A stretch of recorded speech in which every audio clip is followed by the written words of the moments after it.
का, जड़ कर्म चेतन बंधकारु कर्म के अवसान का, कह कर स्वरूप यथार्थ जग का, जो किया उपकार है उसके लिए जिन वाणी माँ को वंदना शत बार है, वंदना शत बार है, वंदना शत बार है।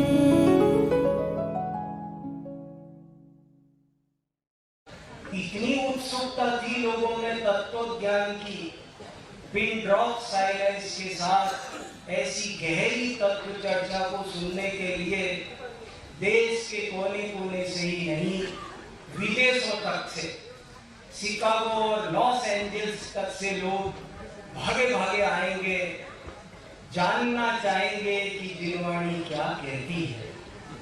ये बहुत बड़ा इस युग का चमत्कार है, आश्चर्य है। ऐसा स्वाध्याय का प्रेम, ऐसा जिनवाणी को सुनने का प्रबल उत्साह शायद ही कभी इस जीव को आया हो। अब आया है तो ये सफल भी हो जाए, सार्थक भी हो जाए।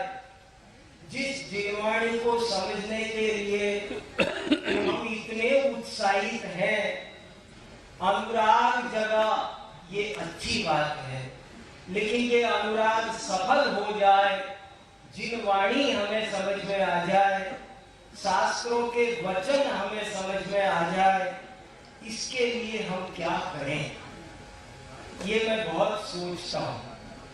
और इसी के लिए इसका क्या समाधान हो, इसके लिए मैं आज आपका ध्यान एक ऐसी गाथा की ओर आकर्षित करना चाहता हूं, जो गाथा अनेक ग्रंथों में मिलती है, भगवती आराधना में भी मिलती है।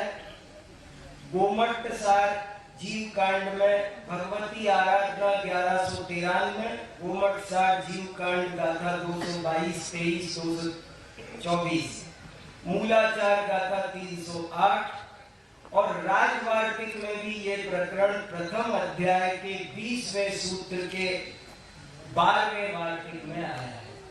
इतनी जगह और भी बहुत जगह ये प्रकरण आया है और इस प्रकरण का शीर्षक है 10 प्रकार का सत्य। सत्य के 10 भेदों की ओर आज मैं विद्वत मंडली का ध्यान आकर्षित करना चाहता हूं। सत्य के 10 भेद क्या कहना चाहते हैं? सत्य माने क्या, 10 माने क्या और उनका स्वरूप माने क्या? एक छोटा सा वाक्य है, सप्त ब्रह्मणि निष्णातः परम ब्रह्मादि गच्छति। जो सप्त ब्रह्म में निष्णात होगा वो परम ब्रह्म को प्राप्त कर पाएगा। जो शब्द ब्रह्म में निष्णात नहीं हो पाएगा उसे परम ब्रह्म की प्राप्ति नहीं होगी। इसलिए जिनवाणी के अर्थ को प्राप्त करने के लिए, सही से प्राप्त करने के लिए जिनवाणी में प्रतिपादित शब्द ब्रह्म पर ब्रह्म के वाचक वाच्य लियो। शब्द ब्रह्म और परम ब्रह्म में वाचक वाच्य संबंध है। उस वाचक से हम वाच्य तक कैसे पहुंच जाएं, बस यही महान उद्देश्य लेकर हम सब यहाँ एकत्रित हुए हैं कि ये वाचक से वाच्य तक कैसे पहुंचा जाए। वाचक के प्रति इतना अनुराग उमड़ पड़ा, ये बहुत बड़ा किनारे लगी नाव है, अब पार हो जाए। तो ये कैसे पार हो, इसके लिए सभी आचार्यों ने कहा है कि जब तक साहित्य को समझने के लिए, जिनवाणी के कथ्य को समझने के लिए, जिनवाणी के आशय को समझने के लिए हमें साहित्य को समझने के लिए साहित्य शास्त्र का ज्ञान होना चाहिए। आचार्यों की बात को समझने के लिए आचार्यों की भाषा शैली समझना पहली आवश्यकता है। भाषा शैली अगर नहीं समझ में आई तो भाव कैसे समझ में आएंगे, क्योंकि वे भाव भाषा शैली में ही छुपे रहते हैं। और भाषा के लिए हमको संस्कृत सीखना चाहिए, भाषा के लिए हमें प्राकृत सीखना चाहिए। यदि हम सबको इतनी गहरी रुचि जगी है शास्त्रों को समझने की, तो हम सबको थोड़ा थोड़ा समय निकालकर मूल भाषा आचार्यों की समझने का प्रयास करना चाहिए। पहला कदम भाषा शैली। और भाषा का काम तो फिर भी अनुवाद आदि से संभव है। यद्यपि वह बात नहीं आती जिनको जिनवाणी का गहरा और मूल सही सही अर्थ समझना है, उनके लिए तो भाषा समझना, भाषा सीखना, प्राकृत भाषा में जो भाव है वे हिंदी अंग्रेजी में नहीं आ सके, इसलिए वे पहली बात भाषा सीखें। और जो लोग नहीं सीख पा रहे हैं, भाषा का काम तो मेरी इस बात पर ध्यान दिया जाए कि भाषा का काम तो फिर भी अनुवाद आदि के द्वारा संभव है। उसका एक विकल्प तो है जैसा तैसा, लेकिन शैली का कोई विकल्प नहीं है।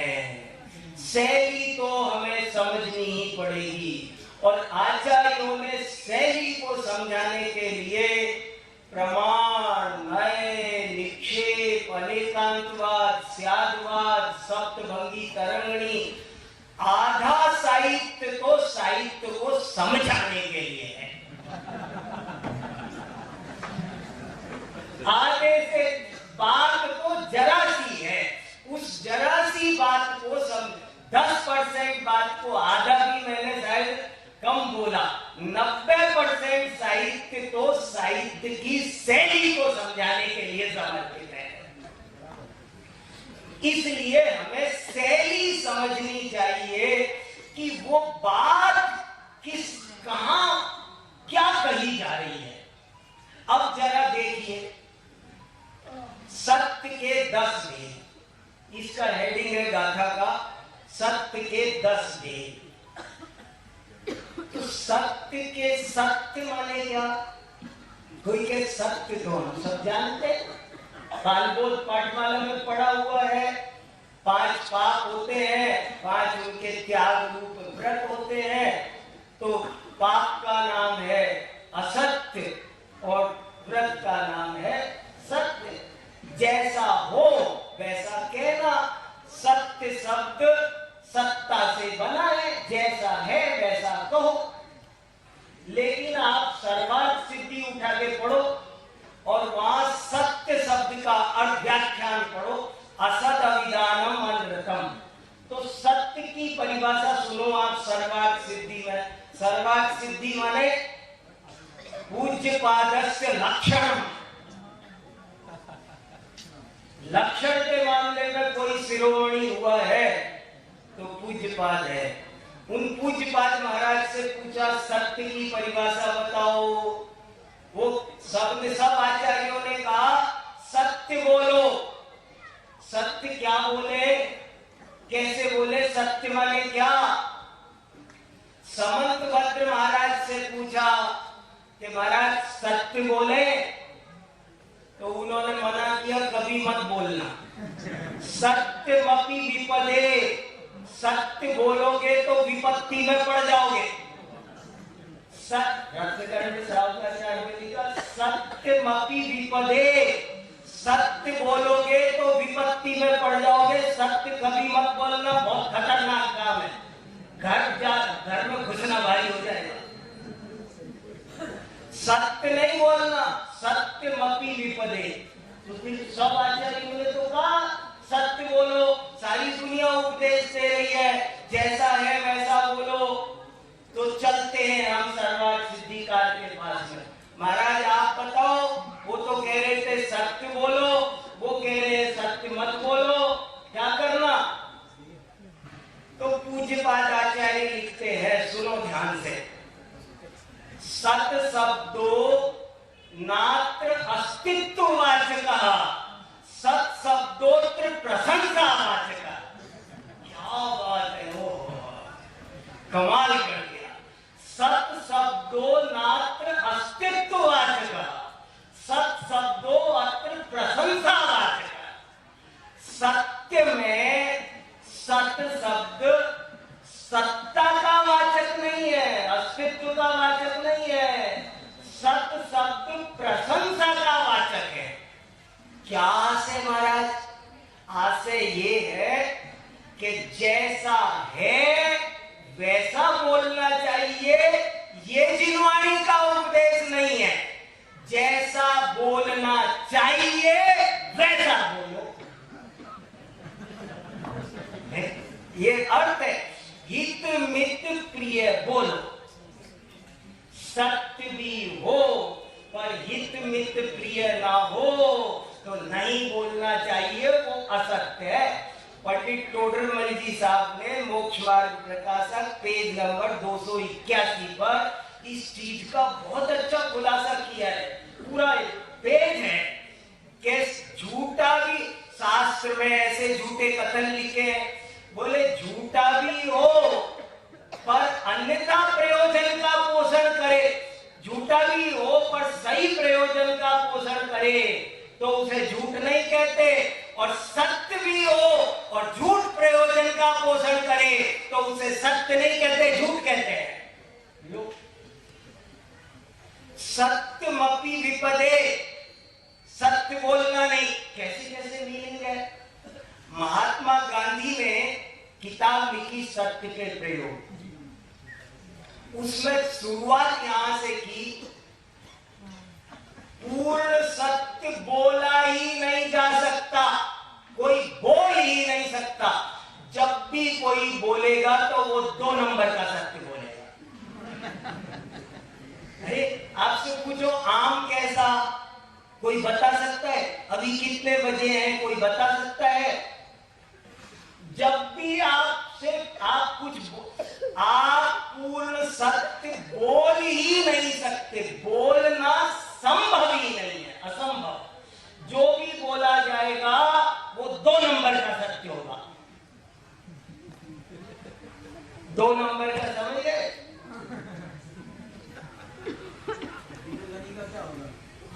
बताओ, यही तो शास्त्र। देखो भैया, सब लोग इतने प्रेम से जिनवाणी को समझने के लिए उत्साहित हुए हैं।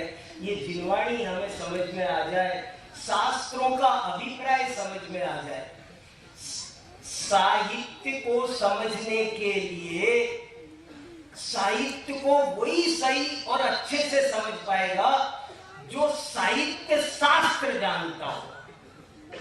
अरे रोटी कैसे बनती है, नहीं बंजा विजानाति गुरुविन प्रसव वेदना, विद्वान एव विजानाति विद्वज्जन परिश्रमम, नहीं बंजा विजानाति गुरुविन प्रसव वेदना। चीज कैसे बनती है, जो बनाता है उसे पता चलेगा कैसे बनाई जाती है, तब उसे दूसरे को महिमा आएगी जो खुद नहीं बनाना। साहित्य को समझने के लिए साहित्य शास्त्र पढ़ना चाहिए। अगर शास्त्रों का सही आशय समझना है तो विधिवत पढ़ो, विधिवत पढ़ो, सब पढ़ो, उसका स्ट्रक्चर समझो। जब साहित्य शास्त्र आएगा तब सब समझ में आएगा। जरा पहले मैं गाथा पढ़ के सुना दूं, आपको पता चले मैं कहाँ चल रहा हूँ। मैं पढ़ आया तो वही घूम रही हूँ, मुझे लग रहा है मैंने पढ़ ली। आपको एक दफे गाथा सुनाऊं तो आपको पता चलेगा हम क्या चर्चा कर रहे हैं। 10 प्रकार का सत्य। अभी ये और सुनो, 10 माने जानते हैं आप क्या? 10 माने 10 माने 10 अरे मर गए। 10 माने अनेक। 10 माने क्या? धर्म के 10 लक्षण। 10 माने 10 ही नहीं है, गलत फहमी में मत रहना। 10 माने अनेक है। अरे मुझे तो 10 काम है, तुम जाओ। क्या 10 माने? कोई पूछता है गिनाना 10? रावण के 10 माते थे, 10 माने? अरे 10 शब्द का मीनिंग 10 नहीं होता है। बाह्य परिग्रह के कितने भेद है? सब परेशान रहते, किसी के पास उत्तर नहीं है। बाह्य परिग्रह के कितने भेद? 10। तो मेरा मोबाइल तो आया नहीं उसमें, मारुति कार नहीं आई, होंडा सिटी आई नहीं, उनका क्या होगा? अरे 10 माने 10 नहीं है। शब्द को समझो। शब्द की 3 शक्तियां हैं, अभिधा, लक्षणा, व्यंजना। ये नहीं आता तो क्या समझे? जिनवाणी नहीं समझ सकते। शब्द को समझने 10 माने 10 का यहाँ अभिधा अर्थ नहीं लेना।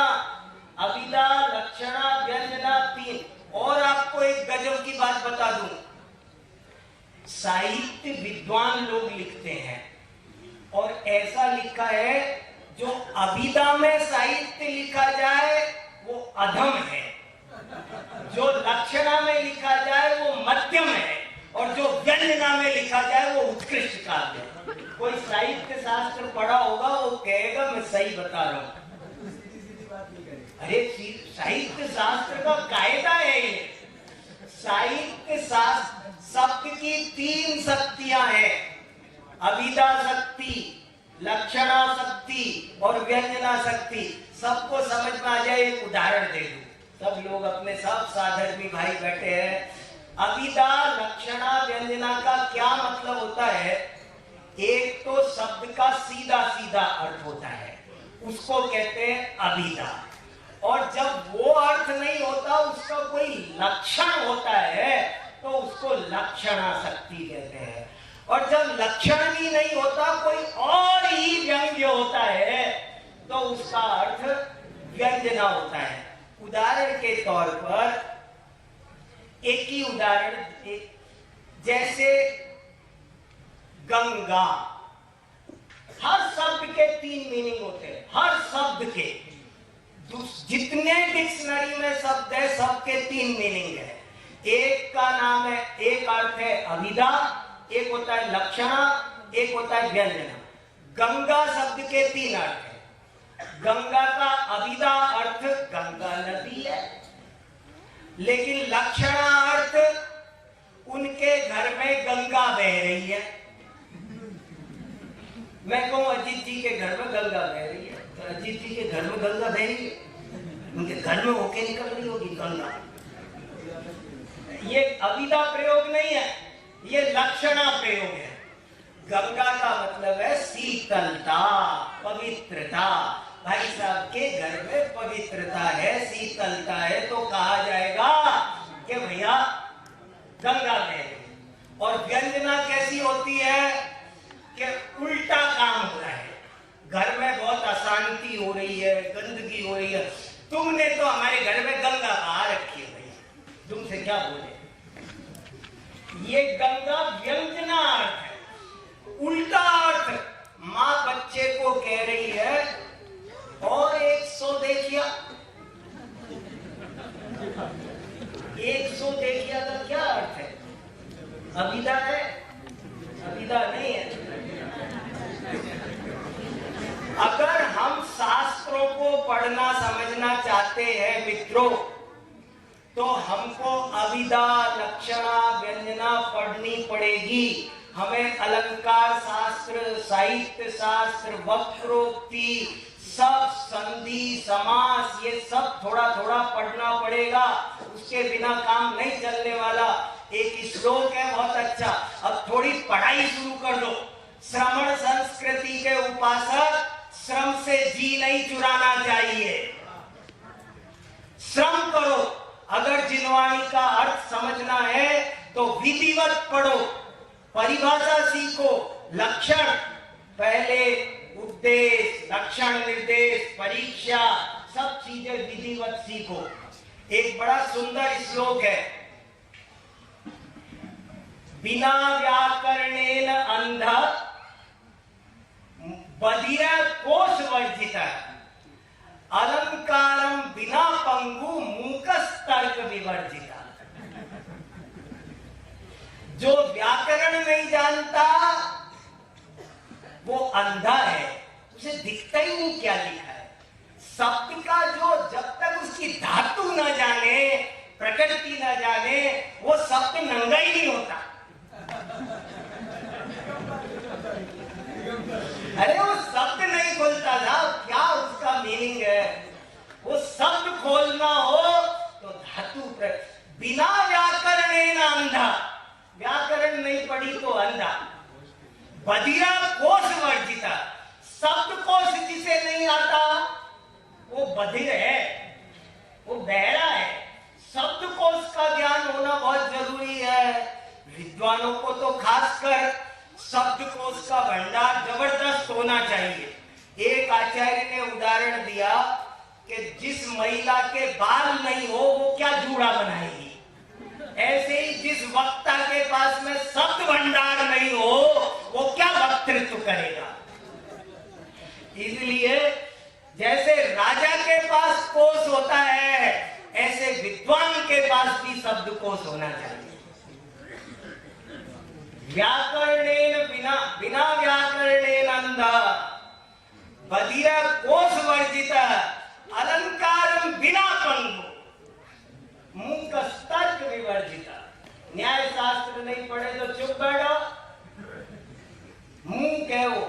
इसलिए अविदा लक्षणा व्यंजना समझे बिना, साहित्य शास्त्र समझे बिना ये काव्य जिनवाणी हमारी समझ में नहीं आएगी। ये मेरा कहने का कुछ संकेत है, अभिप्राय है। देखो गाथा एक दफे पढ़ता हूं पहले। जड़पद सम्मिद ठवणा नामेरुवे पड़ुच्च व्यवहारे संभावण व्यवहारे भावेणोपम सच्चेन। ये गाथा 5-6 जगह तो मैंने रेफरेंस दे दिए, और भी जगह गद्य में पद्य में सत्य के 10 भेद के रूप में बात आती है। इसका अर्थ इतना सा है, सत्य 10 प्रकार का है। देखो 10 का मीनिंग ही नहीं पता तो कैसे काम चलेगा। 10 माने 10 नहीं, 10 माने अनेक। बाह्य परिग्रह के 10 भेद का अर्थ 10 नहीं होता, 10 माने अनेक होता है। हमको लाक्षणा व्यंजना इनको पकड़ेंगे तब जिनवाणी का। भाषा शैली समझे बिना साहित्य और उसका भाव समझ में नहीं आ सकता।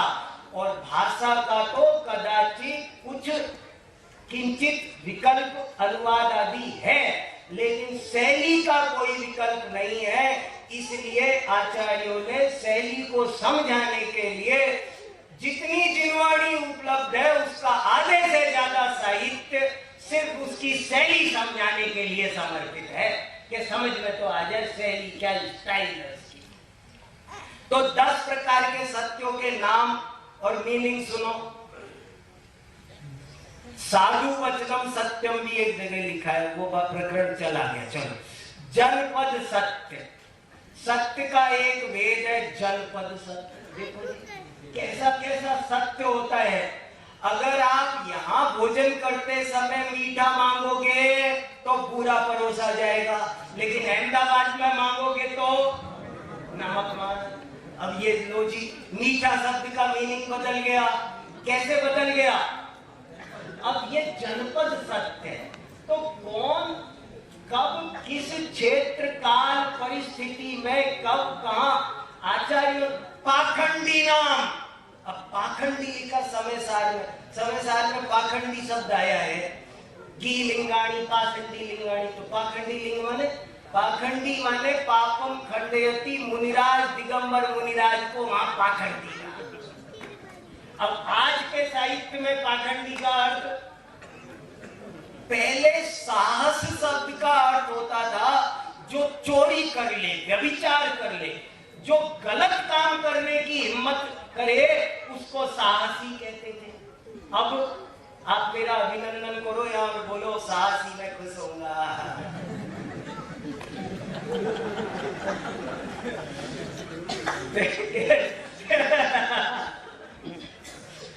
थोड़ी थोड़ी सीख रहा हूँ आप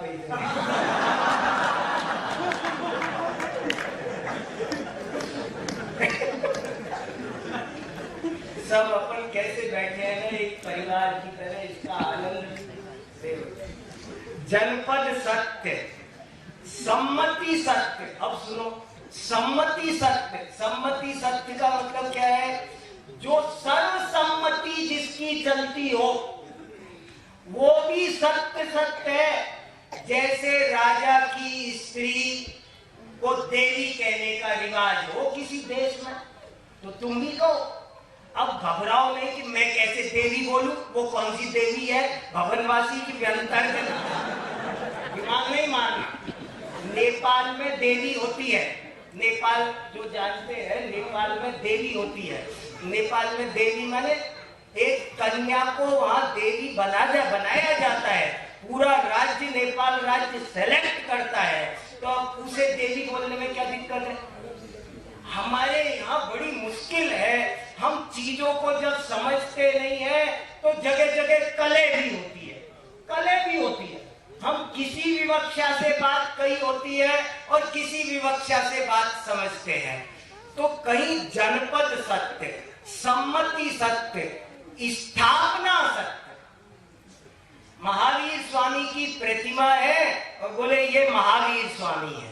नाम सत्य, नाम सत्य माने ये महावीर है, ये छदानी लाल है, ये करोड़ी मल है, ये ज्ञानचंद है, ये वीर सागर है, हो चाहे कायर, ये नाम सत्य है। और रूप सत्य, रूप सत्य क्या? चित्र में, पेंटिंग में घोड़ा बना हुआ है तो बोले ये घोड़ा है, घोड़ा है, ये घोड़ा बैठो। नक्शे में दिखाया ये गंगा है, नाले पीले, ये हिमालय पर्वत है, ठंडी हवा आ रही है, ये कुछ नहीं है। रूप सत्य है, नाम सत्य, रूप सत्य, प्रतीति सत्य। प्रतीति सत्य क्या? देखो, प्रतीति सत्य, छोटा है कि बड़ा मेरी मर्जी है, मुझे छोटा दिख रहा है ना।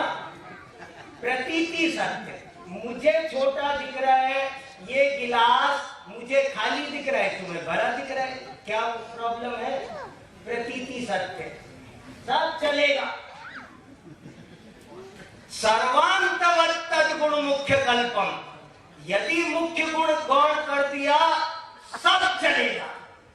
सर्वांतवत् तद्गुण मुख्य कल्पम, सर्वांत शून्यम निधो नपेक्षम, सर्वापदामंत करम निरंतम, सर्वोदयम तीर्थमिदम तवैव। ये है, इसलिए सब चीजें ठीक से समझना जरूरी है। संभावना सत्य, एडमिशन लेने आए शास्त्री के, गांव में गए तो सब शास्त्री जी, शास्त्री जी। मेडिकल कॉलेज में एडमिशन लिया, बनेंगे कि नहीं बनेंगे, लेकिन डॉक्टर साहब, डॉक्टर साहब। संभावना सत्य, इस संभावना सत्य में मैं कैसे बोलूं डॉक्टर? अरे संभावना से बोल, मैडम ने से बोल, क्या दिक्कत आ रही है? परेशान रहते हैं, जरा जरा सी बात पे विवाद, बात का बतंगड़ करते हैं। जो बात जैन आचार्यों की ये सबसे बड़ी विशेषता है कि वे किसी का खंडन नहीं करते, वे केवल खंडन का खंडन करते हैं। वे खंडन नहीं करते, सिर्फ विवक्षा समझाते हैं। इस बात की ये विवक्षा है, इस बात की ये विवक्षा है, इस बात की ये विवक्षा है। यही जैन दर्शन की शान है, हर बात की अपेक्षा समझाना, विवक्षा समझाना। देखो, व्यवहार सत्य, आटा पिसाना है, आटा पिसाना है। आटा को क्या पिसाना है? आटा तो पिसाया है, पर आटा पिसाना है, तो ये व्यवहार सत्य है। भाव सत्य, देखो भाव सत्य क्या है? ये प्रासुक है, जानते हो क्या है? ये शुद्ध है, कि शुद्ध शुद्धि किसे कहते हैं वो मत लगाना। अगर आपने लगाया बारीक शास्त्र तो कुछ शुद्ध नहीं बैठेगा। बारीक शास्त्र लगाया तो कुछ शुद्ध नहीं बैठेगा। भाव से शुद्ध हो गया तो शुद्ध है। भाव शुद्धि, भाव शुद्धि कोई शुद्धि मानी। ये प्रासुक हो गया प्रासुक। आपने कह दिया तो हो गया। भाव से हो जाता है। भाव सत्य, उपमा सत्य, इसका मुख चंद्रमा है। उपमा सत्य, नाना प्रकार से उपमा के द्वारा बात कही जाती है। मैं ये कहना चाहता हूं कि उत्कृष्ट साहित्य अगर समझना हो तो वो तो आपको गूढ़ोक्ति में मिलेगा, और अगर वो तो व्यंजना शक्ति में लिखा मिलेगा। और व्यंजना शक्ति को समझने के लिए हमें विधिवत अध्ययन करना पड़ेगा, थोड़ा व्यापक अभ्यास। अब हमने इतनी निवृत्ति ली, समय निकाला, तो ये सब तब सार्थक होगा जब हम इन सब चीजों को ठीक से समझेंगे। पिता ने कहा कि बेटा मैं तो जा रहा हूं, तूने मेरे रहते विद्या सीखी नहीं, लेकिन अब मैं तुझे एक उपाय बताता हूं, मानेगा तो तरक्की होगी। बोले बताओ पिताजी। बोले तू दुकान पर, दुकानदार का बेटा था, बोले छाया में जाना, छाया में आना और खूब मीठा खाना, और मर गया। अब बेटे छाता लेके दुकान पे जाते, छाता लेके आते, और आते टाइम हल्दीराम से बहुत सारा मीठा खरीद के लाते। तो कुछ नहीं हुआ। फिर किसी ने समझाया, मैं संक्षेप में बता रहा हूं, कि किसी ने बताया कि इसका आशय तो समझो भाई साहब। अरे छाया में जाना का मतलब है सूर्य। अरे इतनी सी बात थी। राजा भोज ने जिनेंद्र भगवान की स्तुति लिखी है, हर जिनवाणी संग्रह में छपी है, भूपाल जिन चतुर्विंशति का, भूपाल जिन चतुर्विंशति का राजा भोज द्वारा लिखी हुई है। उज्जैन में उसके सभागार में सरस्वती की प्रतिमा है, और वो जिनेंद्र देव वाली है, मयूर वाहिनी। तो वो तो राजा भोज बहुत गहरा जैन धर्म का बड़ा भारी, जैन राजाओं में राजा भोज का नाम था। बहुत, मैं पूरा 1 घंटे आपको राजा भोज का पूरा सुना सकता हूँ प्रमाण सहित, बहुत सारी बातें। और आचार्यों ने कोट किया तथा चोक्तम महाराज भोजेना, हमारे टीकाकारों ने तथा चोक्तम और सुप्त भूपाल चतुर्विंशति का में लिखा है कि 3 लोक में सबसे मंगलमय वस्तु कोई है तो जिन प्रतिमा का मुख है, प्रातः काल उठकर सबसे पहले जो उसका मुख दर्शन करता है उसको दिन भर कोई अमंगल नहीं आता। सुप्तोत्थिते न सुमुखे न सुमंगलाय। तो ऐसा राजा भोज मानतुंग स्वामी को कैद में डालेगा, 48 सालों की जेल हो भी सकती है। समझो तो, बात तो दिमाग तो लगाओ, बात क्या है।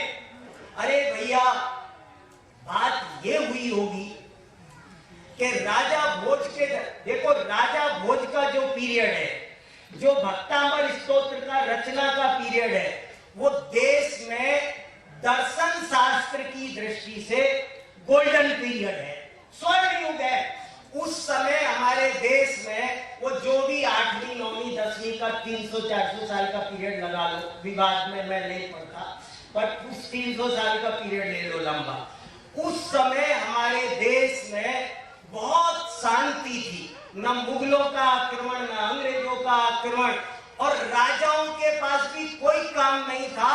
प्रजा अपने ही आप न्याय नीति के मार्ग पे चलती थी, राजाओं के पास कोई काम नहीं था, कोई केस नहीं आते थे। तो राजा भोज जैसे क्या करते थे कि हम तो 10 से 5 बैठेंगे, ज्ञानी बैठेंगे, तत्व चर्चा करेंगे, हमारा ऑफिस टाइम है, हम तो बैठेंगे, बैठे रहते थे और ज्ञान चर्चा होती थी। राजा भोज के दरबार में बहुत गहरी ज्ञान चर्चा होती थी, और उस ज्ञान चर्चा में एक बार ऐसी स्थिति पैदा हुई कि नाना प्रकार के मत इकट्ठे हो गए, बहुत सारे वाद इकट्ठे हो गए, बहुत सारे मत मतांतर इकट्ठे हो गए। और वे मत मतांतर जब बहुत इकट्ठे हो गए तो वे मत मतांतर सब बहुत तान करके, बाजू तान करके, मेरी बात सही, स्वमत मंडल परमत खंडन, एकात्मवाद अनेकात्म, नित्यवाद अनित्यवाद, सब बड़े बड़े वादी खड़े हो गए। भेदवाद, वेदवाद, द्वैतवाद, अद्वैतवाद, अद्वैतवाद में भी वाद निकल आए, चित्राद्वैत, संवेदनाद्वैत, विज्ञानाद्वैत, सब बड़ी बड़ी चर्चाएं हो रही थी, खूब गहरी गहरी। और जब ये चर्चाएं हो रही थी तो प्रजा कंफ्यूज हो गई कि भैया धर्म का मार्ग क्या है। तब जाके राजा भोज ने मानतुंग स्वामी को बुलाया होगा और मानतुंग स्वामी से राजा भोज ने निवेदन किया होगा कि हे भगवान, ये मालवा आपकी जन्मभूमि है, आपकी कर्म भूमि है, आपकी तपोभूमि है, प्रजा इन वादों में उलझ गई है, मार्गदर्शन करो। अब ये आप ही का दायित्व है गुरुदेव, आप ही संभालो। मानतुंग आचार्य से राजा भोज ने निवेदन किया होगा। राजा मानतुंग स्वामी ने सबके मत सुने होंगे और समझ गए होंगे, सर्वांतवत् तद्गुण मुख्य कल्पम सर्वांत शून्यम च मिथोनपेक्षम। और वे जब इस बात को समझ गए होंगे तो उन्होंने एक ऐसी बात कही जो नमोकार मंत्र जैसी निर्विवाद थी, जिसमें कोई नाम का भेद नहीं।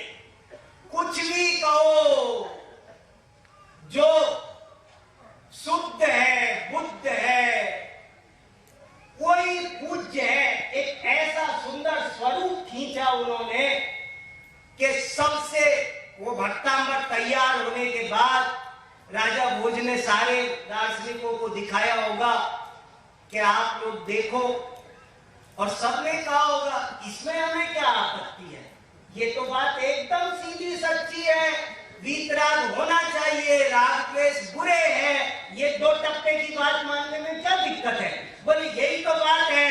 तो सबने मान लिया, साइन कर दिया, ओके। तो प्रजा ने कहा होगा, लो जी लो, मानतुंग ने 48 ताले तोड़ दिए। अरे ये जो आग्रह होता है ना, मताग्रह किसी बेड़ी से कम नहीं है, किसी एक नित्यवाद, अनित्यवाद, उत्पादवादी, व्ययवादी, द्रव्यवादी, ये बेड़ियां हैं और बेड़ियां तोड़े बिना तब तो हाथ नहीं लगेगा। इसलिए इन सब अभिप्रायों को समय हुआ। बहुत सारी बातें हैं पर मेरा अभिप्राय इतना सही है कि हम सब, मैं सिर्फ ये कहना चाहता हूं निष्कर्ष रूप में कि यदि हम सबको जिनवाणी के प्रति इतना प्रेम जगा है, ऐसी इसे समझने की सच्ची भावना जगी है, तो अब विद्यार्थी बन जाए और शुरू से पढ़ना शुरू कर दे काका गाना से, तब जाकर के हमको जिनवाणी अच्छे से समझ में आएगी। इसी भावना के साथ कि हम सबको ये शब्द ब्रह्म भी समझ में आए और शब्द ब्रह्म के माध्यम से परम ब्रह्म भी समझ में आए, मैं अपनी वाणी को यही विराम देता हूँ। धन्यवाद।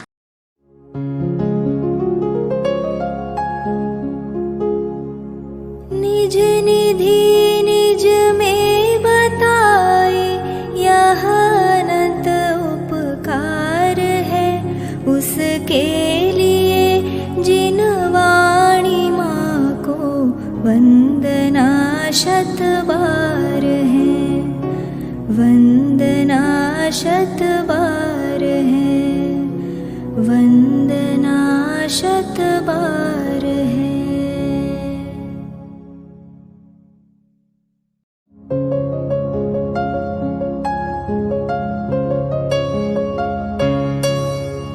हे जिनवाणी भारती तो ही जपो दिन रैन, जो तेरी शरणागत गहे सुपावे सुख चैन। जावाणी के ज्ञान ते सूझे लोकालोक, सोवाणी मस्तक नवो सदा देत हो ढोक, सदा देत हो